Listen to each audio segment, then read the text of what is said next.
শুভ সন্ধ্যা শ্রোতা বন্ধুরা, আপনি শুনছেন রেডিও দ্য স্পাই আর আমি RJ মিজানুর রহমান আদিব। আজকের রহস্য ভেরা অন্ধকার রাতে আপনাদের জন্য নিয়ে এসেছি এক স্পাইন চিলিং ভূতের গল্প, যেখানে ভয়ের সাথে থাকবে এক শিক্ষণীয় বার্তা। আলো নিভিয়ে দিন, কানে হেডফোন লাগিয়ে বসে পড়ুন। শুরু করছি আজকের গল্প, ছায়ার ভিতর বাসা। নওশিন নামের এক তরুণী গ্রামে তার দাদার পুরনো বাড়িতে আসে কিছুদিন থাকার জন্য।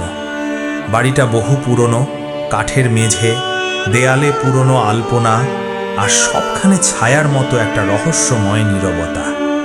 প্রথম রাতে নওশিন টের পায় কেউ যেন তাকে দেখছে।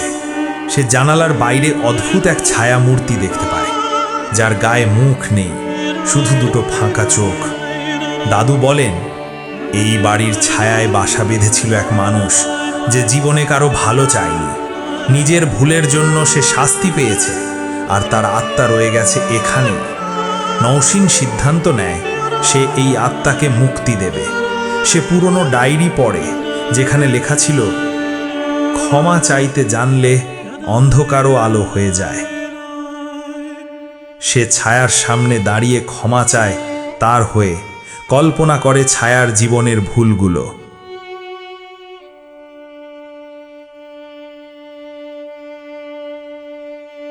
ঠিক সেই মুহূর্তে ছায়াটি ধীরে ধীরে মিলিয়ে যায় বাতাসে। আর সেই রাতের পর বাড়ির পরিবেশে বদল আসে। নীরবতা আর রহস্যের বদলে আসে শান্তি। শিক্ষণীয় বার্তা: আমরা সবাই ভুল করি, কিন্তু ভুলকে স্বীকার করে ক্ষমা চাইতে পারলেই আসে মুক্তি। মানুষ শুধু আলোতেই নয়, অন্ধকারেও নিজেকে খুঁজে পেতে পারে।